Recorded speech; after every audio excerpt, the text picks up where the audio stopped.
الله وبركاته. الحمد لله العلي الكبير اللطيف الخبير القائم على كل نفس بما كسبت والمجازي لها بما عملت. نحمده ونشكره ونتوب إليه ونستغفره ونعوذ بالله من شرور أنفسنا ومن سيئات أعمالنا. من يهده الله فلا مضل له ومن يضلل فلن تجد له وليا مرشدا. أشهد أن لا إله إلا الله وحده لا شريك له شهادة تثبتنا على قاعدة الإيمان وتمضي بنا على طريق الإحسان وتبعدنا عن تأثير الشيطان وتقربنا من رضا الرحمن. وأشهد أن محمدا عبده ورسوله صفيه وخليله جاءنا بالهدى ودين الحق ليظهره على الدين كله وكفى بالله شهيدا. يقول تبارك وتعالى في كتابه العزيز: أعوذ بالله من الشيطان الرجيم. فبشر عبادي الذين يستمعون القول فيتبعون أحسنه أولئك الذين هداهم الله وأولئك هم أولو الألباب. Sadaqallahul azim. Para jemaah, Bapak Ibu yang dirahmati oleh Allah, tiada kata yang pantas kita ungkapkan melainkan puji syukur kehadirat Allah Subhanahu wa taala atas segala nikmat, rahmat, hidayah yang telah diberikan kepada kita semua. Terlebih lagi sampai saat ini Allah Subhanahu wa taala masih memberikan kesempatan hidup bagi kita semua. Pagi ini kita bisa melaksanakan salat subuh berjamaah sambil menunggu waktu siang. Kita kaji beberapa ayat atau hadis Rasulullah SAW. Kita mengharap ini juga menjadi pundi-pundi amal kebajikan kita di sisi Allah Subhanahu wa taala di saat harta dan anak-anak kita nanti tidak lagi bermanfaat di hadapan Allah. Terlebih lagi kalau kita melihat ada sebuah hadis Rasulullah sallallahu alaihi wasallam, ad-dunya mal'unatun wa mal'unun ma fiha. Dunia ini terlaknat dan seluruh isinya terlaknat. Illa dzikrullah wa ma wala, kecuali aktivitas mengingat Allah atau aktivitas yang semacam itu. Aw aliman aw muta'alliman, atau proses belajar mengajar. Aliman aw muta'alliman. Ya, ini kita mengharap ini merupakan aktivitas yang tidak dilaknat oleh Allah Subhanahu wa taala. Kita memulai hari ini dengan mendekatkan diri kepada Allah Subhanahu wa taala dengan menambah ilmu. Sebentar kita buka kitabnya sekalian ya, Pak.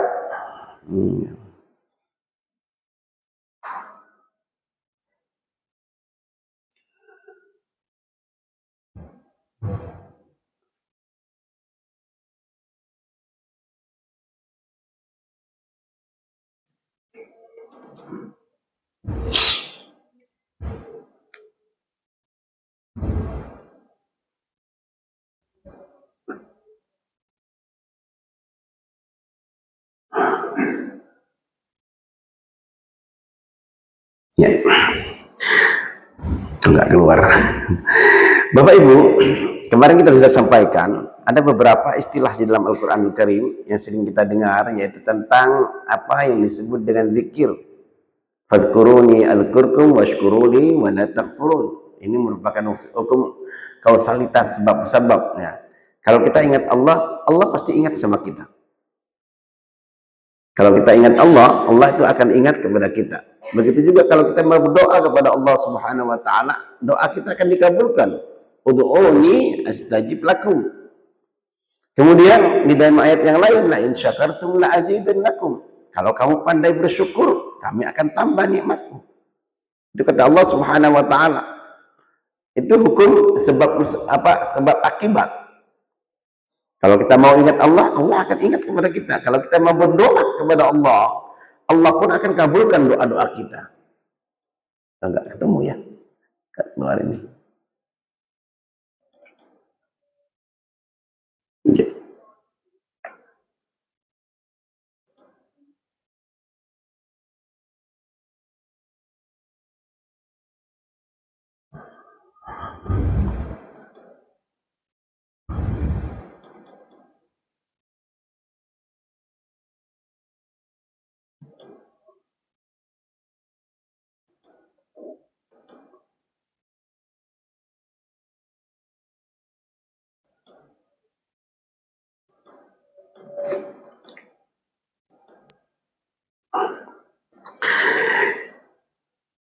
Yang kedua, ada yang disebut dengan doa. Doa itu adalah permohonan kita kepada Allah Subhanahu wa taala untuk kebutuhan kita, atau kita memohon kepada Allah Subhanahu wa taala agar kita terhindar dari sesuatu. Agar kita terhindar. Itu masih namanya doa. Zikir dan doa yang kita lakukan secara kontinu itu yang disebut dengan wirid. Kemarin kita sudah bahas bagaimana wirid pagi, wirid siang hari dan wirid malam hari. Ada beberapa hal wirid pada siang hari terdapat 7 macam dan wirid pada malam hari terdapat 6 macam. Tapi itu berbeda-beda. Sekarang kita akan bahas tentang faslun fi ikhtilafil awrad bi ikhtilafil ahwal. Berbeda antara wirid-wirid kita itu sesuai dengan keadaan masing-masing. Wirid seseorang itu beda-beda. I'lam annal masalika lit-tariqil akhirah, ketahuilah bahwasanya orang yang menempuh jalan menuju Allah Subhanahu wa taala la yaqlu min sittatil ahwal. Itu tidak lepas daripada 6 keadaan.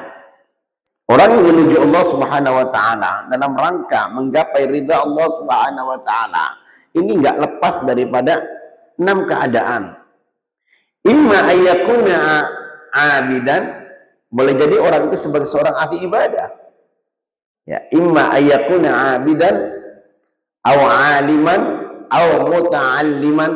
Ya, ayyakuna abidan, boleh jadi orang itu ahli ibadah. Atau orangnya apa? Orang aliman, orang yang punya ilmu. Au muta'alliman, atau orang yang senantiasa belajar. Ahli ibadah, orang yang berilmu, orang yang suka belajar. Au waliyan, atau orang yang sedang memegang kebijakan-kebijakan. Entah dia itu sebagai seorang imam atau sebagai seorang qadhi. Dia mikirkan umat, ya. Atau mukhtarifan, atau sebagai seorang profesional, entah dia seorang insinyur, atau dia itu seorang dokter, atau sebagai seorang pegawai dan lain-lainnya. Atau mustaghriqan bi mahabbatillahi azza wa jalla, atau orang yang tenggelam dalam kecintaannya kepada Allah Subhanahu wa taala. Para jamaah, kita bahas satu-satu. Jadi orang yang menuju Allah Subhanahu wa taala, yang pertama itu ayyakuna abidan, boleh jadi orang itu ahli ibadah. Ya. Orang ini apa? Fokus dengan ibadah kepada Allah Subhanahu wa taala, wa huwa munqati'an asyghali kulliha ila ta'abbud. Segala aktivitas-aktivitas yang lain itu ditinggalkan. Dia fokus beribadah kepada Allah Subhanahu wa taala. Ya. Waqad kanat ahwal muta'abbidin fi salat mukhtalifah. Ini beda-beda. Orang-orang dulu itu dalam mendekatkan diri kepada Allah Subhanahu wa taala, fokus dalam urusan ibadah macam-macam. Faminhum man kana yaghlibu ala halihi at-tilawah. Ada orang yang suka baca Quran terus.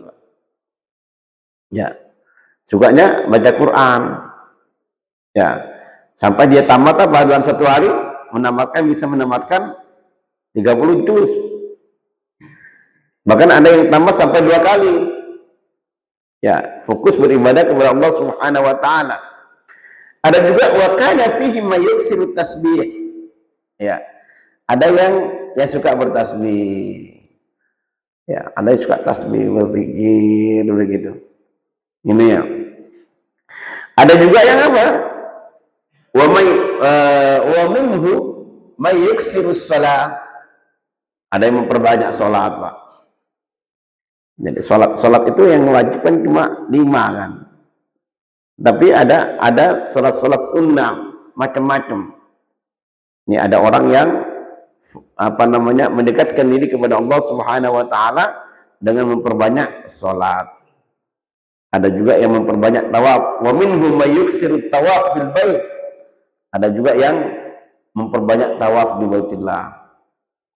Macam-macam orang itu dalam memfokuskan diri kepada Allah Subhanahu wa taala dengan menempuh jalan memperbanyak ibadah. Ini tawaf, memperbanyak tawaf. Ya.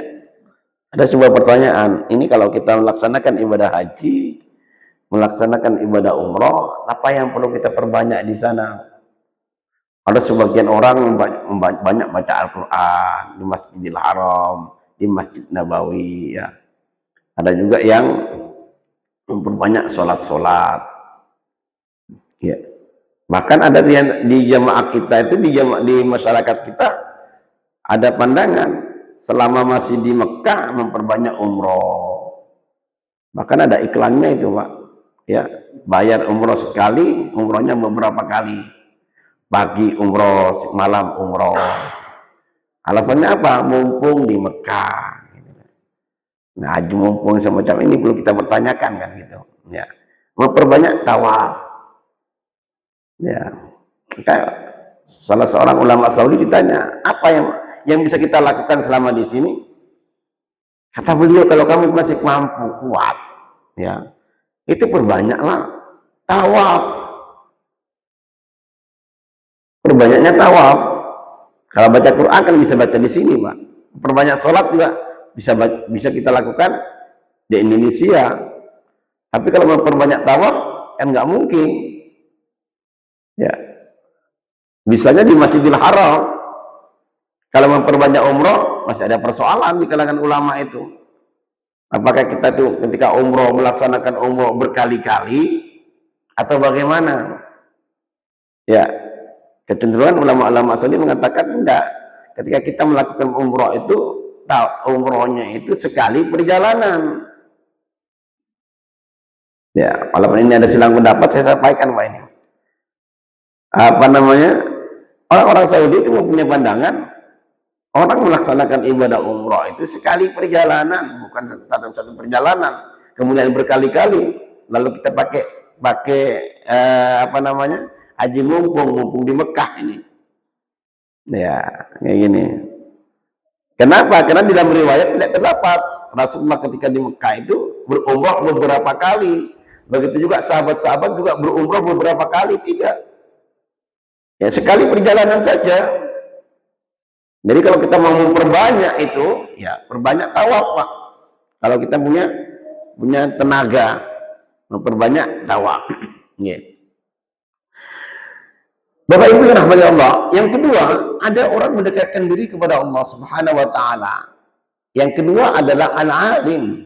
Al-thani al-alim, yaitu orang yang memiliki ilmu. Alladhi yantafi'un nas bi'ilmihi fi fatwa. Di mana orang itu banyak mengambil manfaat darinya. Jadi orang yang punya ilmu itu apa? Fatwa. Dia memberikan penjelasan tentang hukum, ya. Au tadris, dia mengajar. Au tasnif, atau dia itu mengarang buku. Au tadzkir. Beda miripnya, Pak, antara orang yang ahli ibadah tadi dengan orang yang punya ilmu. Ya. Kalau tadi itu fokus dengan apa, membaca Al-Quran, memperbanyak sholat, memperbanyak tasbih, memperbanyak tawaf. Ini seala alim tidak demikian. Cara pendekatannya diri kepada Allah Subhanahu wa taala dengan cara apa? Dengan cara mengajar. Dengan cara mengajar. Dengan cara menulis. Ya. Itu wiridnya begitu. Ya. Makanya tidak heran kenapa ulama-ulama dulu itu karangannya, karyanya itu banyak sekali. Karena mereka itu apa? Memanfaatkan waktu sedemikian rupa. Bagaimana Imam Nawawi cara belajarnya itu? Imam An-Nawawi itu belajarnya setiap hari itu dari 12 syekh. Setiap hari dari 12 syekh. Dan di bidang ilmu yang berbeda-beda. Dia belajar fikih, dia belajar tafsir, dia belajar usul fikih. Ya. Begitu cara belajarnya. Tidak heran juga Ibnu Rushd itu dia gunakan waktu-waktu malamnya untuk apa? Untuk membaca, menulis, baca, nulis, ngajar. Baca, nulis, baca, ngajar. Hanya 2 malam saja yang dia gunakan untuk yang lain. Ketika beliau itu menikah dan ketika orang tuanya meninggal. Jadi setiap malam digunakan untuk apa? Ya baca, nulis, ngajar. Baca, nulis, ngajar. Ya, nah heran Pak, itu karangannya banyak sekali orang-orang dulu itu. Ya, ini wiridnya orang yang ini, wiridnya orang yang punya ilmu. Ya, beda dengan orang yang ahli ibadah tadi. Jadi dia perlu baca buku. Ya, Bapak Ibu yang rahmatnya Allah. Kenapa ini penting? Ya, harus ada sekelompok orang. Kalaupun kita dalam keadaan genting, ya, negara dalam keadaan genting, semuanya berangkat perang, Allah tidak menganjurkan demikian. Kata Allah Subhanahu wa taala dalam surat At-Taubah itu, "Falaula nafarun min kulli firqatin ta'ifatun liyatafaqahu fid din." Harus ada sekelompok kecil orang yang mau belajar, memperdalam agama, liyatafaqahu fid din. Enggak boleh semuanya itu berperang semua tuh, berangkat perang semua. Ada sekelompok kecil yang tafaqquh fid din, yang belajar itu. Ya. Kenapa? Ya perlu ada pencerahan gitu. Bagaimana baginda Rasulullah SAW setiap hari memohon kepada Allah Subhanahu wa taala minta ilmu, tambahan ilmu. Qul rabbi zidni ilman. Kata Allah Subhanahu wa taala, katakan Qul rabbi zidni ilman, seorang nabi. Maka Nabi Muhammad SAW hampir setiap pagi itu berdoa, Allahumma inna nas'aluka ilman nafi'an wa rizqan thayyiban wa amalan mutaqabbala. Itu doa Rasulullah SAW. Ya, memohon kepada Allah Subhanahu wa taala setiap pagi itu minta wawasan, minta ilmu, Pak. Ya. Dan Rasulullah SAW itu mendorong kita demikian. Kun aliman, jadi orang pandai. Au muta'alliman, atau orang yang suka belajar. Au sami'an, atau orang yang suka menyimak. Au muhibban lil ilmi, atau orang yang cinta kepada ilmu. Fala takun khamisatan, jangan jadi orang yang kelima. Sudah nggak pandai, nggak mau belajar, nggak mau menyimak, nggak cinta ilmu, fatuhlika, selesai sudah, kamu celaka. Ya. Nah, ini penting juga. Maka wiridnya apa? Wiridnya orang punya ilmu, ngajar, Pak. Ngajar, nyampaikan kabar ini. Saya paling khawatir itu kalau ada jadwal kajian semacam ini, kemudian saya dilalaikan dengan urusan dunia. Ini saya paling khawatir, Pak. Karena apa? Karena teringat dengan ayat Al-Quran. Coba kita lihat ya, Pak. Sambil ini dalam surat Al-A'raf ayat keberapa itu? Watlu alaihim naba alladzi atainahu ayatina. Pelan-pelan. Surat ayat keberapa itu, Pak?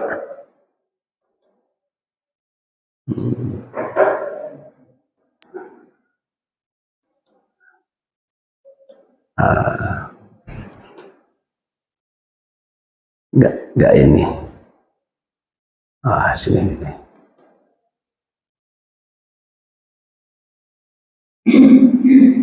Nah, ini ayatnya, Pak, ketemu, Pak.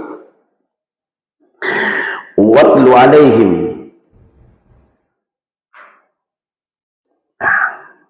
Watlu alaihim naba alladzi atainahu ayatina fansalakha minha fa'atba'ahu syaitan fakana minal ghawin. Kata Allah Subhanahu wa taala, bacakan kepada mereka tentang apa? Tentang kabar orang-orang yang telah kami berikan ayat-ayat kami. Ya. Alladzi atainahu ayatina, yang sudah tersampaikan kepada mereka ayat-ayat kami yang kami sudah kasih ilmu. Fansalakha minha, kemudian melepas diri. Ya, fansalakha minha fa'adbahu syaitan, kemudian diikuti oleh syaitan. Fakana minal ghawin, maka termasuk orang yang sesat. Ini memberikan gambaran, ada orang yang punya ilmu, kemudian disibukkan dengan urusan dunia. Ya, ini sangat bahaya. Tercela orang yang punya ilmu, kemudian disibukkan dengan urusan dunia. Ya. Digambarkan oleh Allah Subhanahu wa taala itu fansalakha minha. Kata-kata insalaha yansalihu itu dalam bahasa Arab artinya melepas. Kalau kita buka baju kemudian kita gantung, itu kata-kata insalaha. Ini sekarang ini malam masih gelap, kemudian nanti terbit matahari, ya terang, nah itu insalaha, dari gelap ke terang, lepas diri begitu. Sama seperti biji-bijian kemudian tumbuh, kulitnya lepas, itu kata-kata insalaha. Nah, menariknya Al-Quran menggambarkan fa'atba'ahu syaitan, ya, kemudian diikuti oleh syaitan. Ya, bukan syaitan ngikutin dia, bukan dia yang mengikuti syaitan, tapi syaitan yang mengikuti dia. Jadi Allah Subhanahu wa taala memberikan gambaran orang yang punya ilmu, orang yang punya ilmu kemudian disibukkan dengan urusan dunia. Ya, bukan dia yang ikut syaitan, tapi syaitan yang ikut dia. Itu seakan-akan menjadi pemimpin para syaitan. Fa'adba'ahu syaitanu fakana minal ghawin, maka termasuk orang yang sesat. Falau syi'na darafa'nahu biha, kata Allah, kalau kami mau, kami akan angkat dia dengan ilmunya. Walau syi'na darafa'nahu biha, ya, kalau kami mau, kata Allah Subhanahu wa taala, kami akan angkat dia itu dengan ilmunya.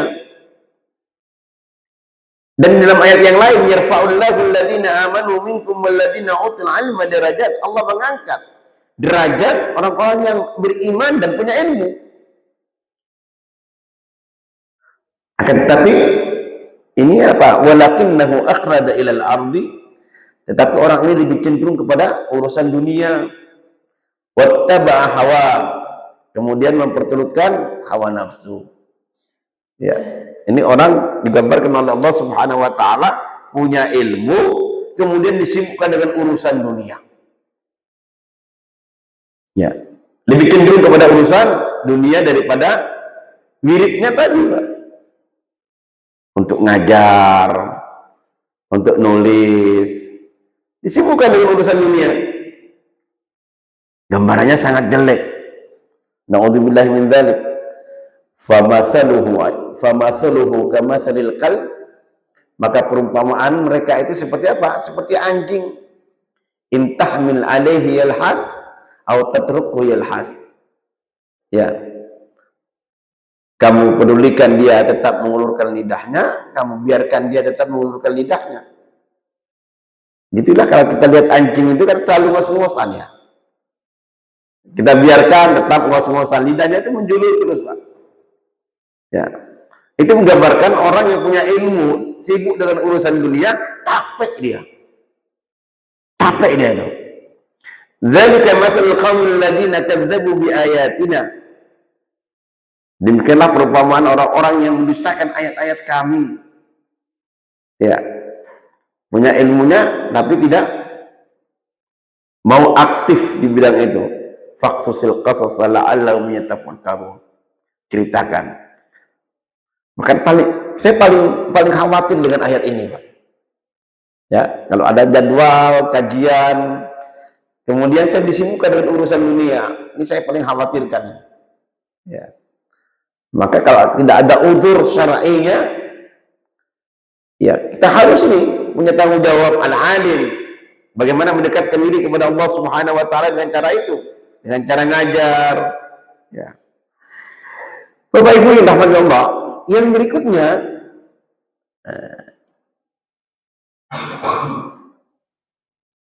Ats-tsali halul muta'allim.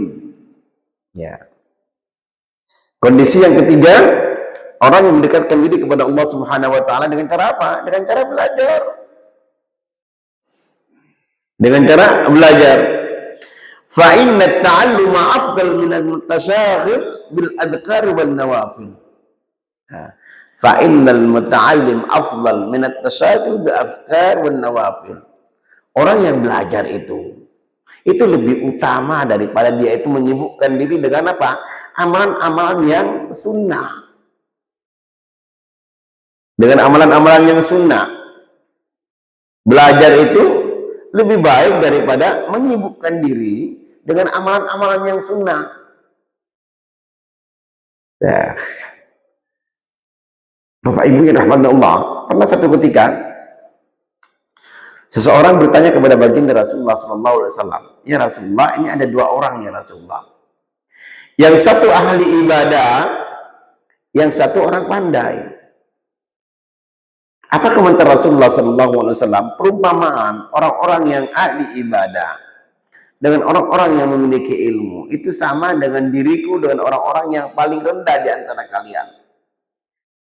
Rasulullah memberikan gambaran semacam itu. Ya. Jadi orang yang berilmu itu, orang yang sedang menuntut ilmu itu lebih tinggi daripada ahli ibadah.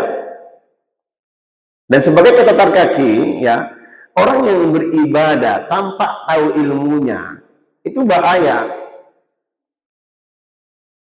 Maka dikatakan apa?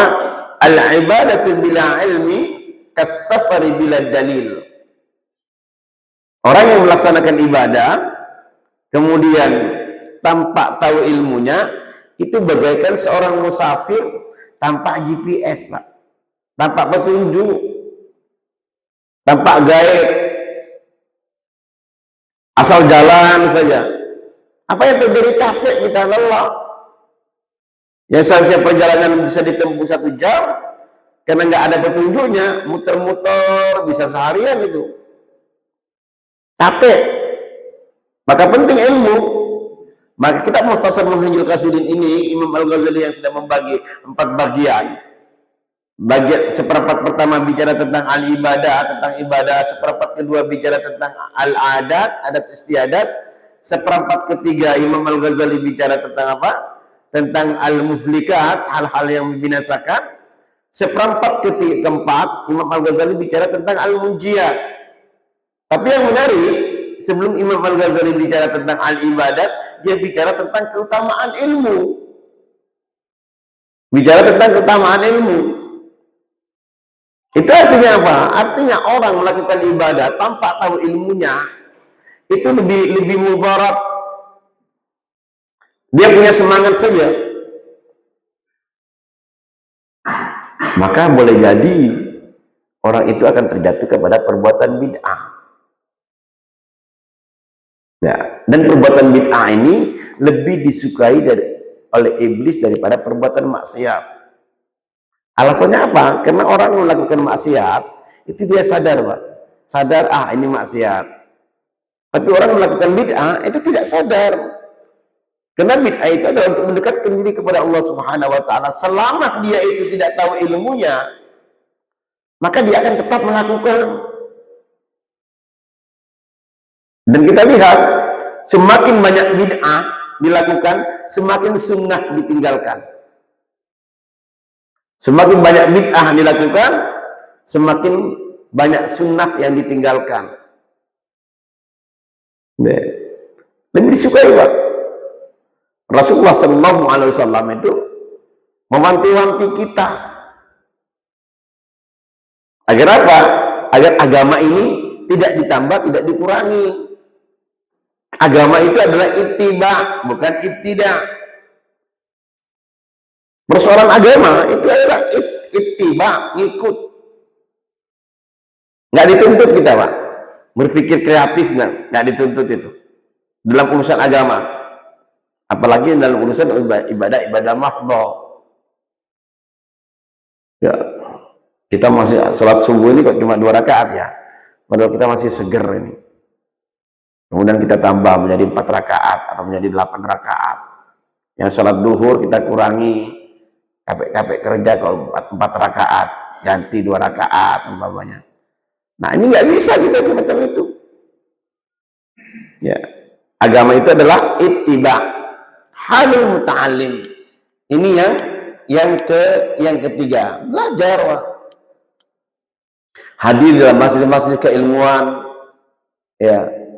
Fa in kana minal awam kana huduruhu al majalis dzikri wal ilmi wal wa'du afdal min istighal bil awratil mutatawwi' biha.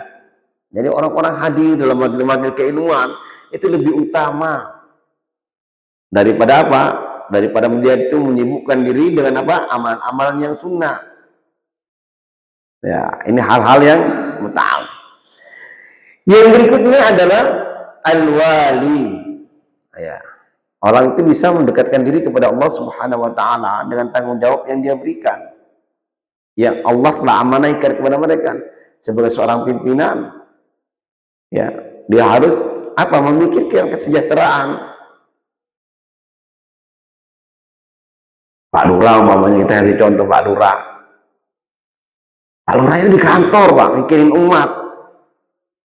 Gak bisa Pak Lurah itu duduk di masjid menghatamkan Al-Quran 1 hari selesai, bahkan bisa hatam 2 kali. Gak bisa seperti itu. Cara wiridnya beda. Dan bagaimana memikirkan masyarakat, gitu. Cara wiridnya bagaimana membuat masyarakatnya itu sejahtera dan segalanya. Ini tanggung jawab mereka. Wiridnya semacam itu. Tidak boleh sebagai seorang ini di masjid terus umpamanya. Atau yang kelima itu al-mukhtarif, yaitu sebagai seorang profesional, pekerja Pak umpamanya. Kalau dia dokter ya di rumah sakit. Cara wiridnya di mana? Di rumah sakit, Pak. Ya, tidak boleh orang dokter itu diam di masjid, zikir, memperbanyak sholat, memperbanyak baca Al-Quran. Wiridnya tidak demikian, beda wiridnya. Wiridnya dia apa? Melayani atau mengobati orang-orang yang sakit. Ini wiridnya orang yang profesional. Ya, saya punya keluarga, banyak masyarakatnya itu mengeluh karena dia seorang dokter, Pak. Seorang dokter, jadi kalau tidak ada panggilan azan langsung tutup, Pak. Kalau ada panggilan azan, ya langsung tutup. Sholat dulu. Ininya ini. Kemudian dia tanya, Bang, ini gimana Bang? Memenuhi panggilan Allah atau bagaimana? Ya. Di dalam hukum Islam itu ada yang sholatnya itu muwassa, waktunya muwassa. Sholat Isya itu kan waktunya agak longgar, Pak. Waktu maghrib memang mepet, tapi sholat Isya itu agak longgar. Ya. Maka apa? Fiqhul aulawiyat yang perlu kita pakai. Ini orang sakit maunya ya ini diutamakan. Yang sakit dulu diiniin. Apalagi waktunya agak longgar, nanti sholatnya malam nggak jadi masalah. Ya, ada fikih prioritas, Pak. Di dalam maqasid syariah ada tingkatan-tingkatannya itu. Ada tingkatan-tingkatannya. Nggak boleh dokter orang begitu, pasiennya banyak, kemudian hanya gara-gara waktu sholat dan langsung tutup sholat. Apalagi ditambah dengan zikir, ditambah dengan sholat-sholat sunnah yang lain. Sementara pasiennya antri. Nah, ini wiridnya beda, Pak. Wiridnya sebagai seorang profesional, dia sebagai seorang dokter, ya wiridnya melayani masyarakat. Ya, tidak seperti seorang alim baca, nulis, ngajar, beda-beda. Ahli ibadah beda, orang yang punya ilmu beda, orang yang sedang belajar beda. Ya, orang yang sedang menempuh memegang jabatan beda. Orang yang profesional juga beda cara wiridnya. Ya, cara wiridnya beda. Bapak Ibu rahmatullah, yang terakhir adalah orang yang uh, apa namanya itu,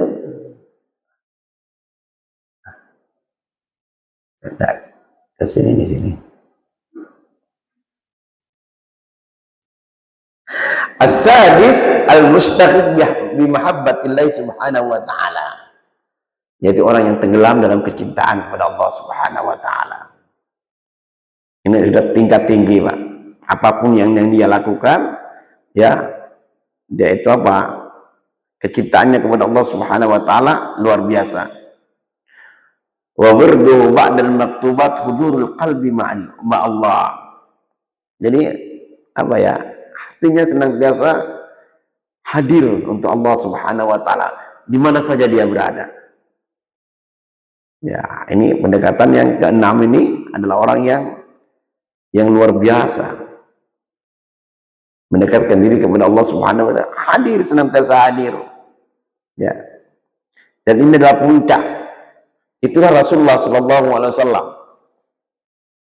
Karena Rasulullah sallallahu alaihi wasallam yadhkuru rabbahu fi kulli ahyanihi. Dan ini juga yang diucapkan dalam Al-Qur'anul Karim, alladzina yadhkuruna Allaha qiyaman wa qu'udan wa 'ala junubihim.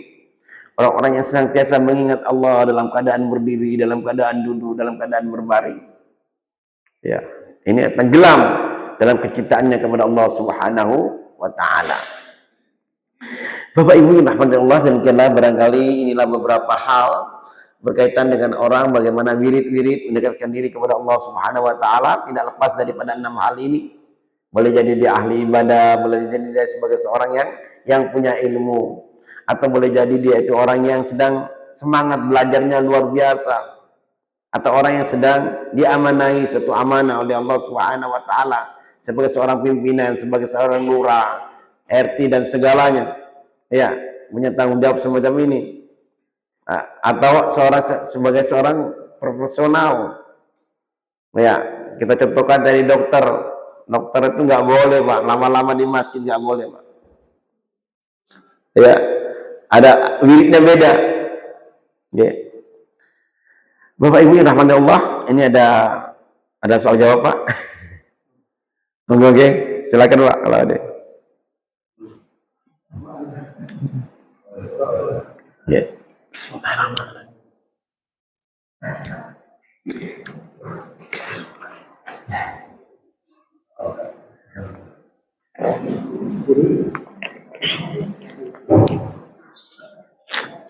Monggo, Pak, kalau ada tanya jawab.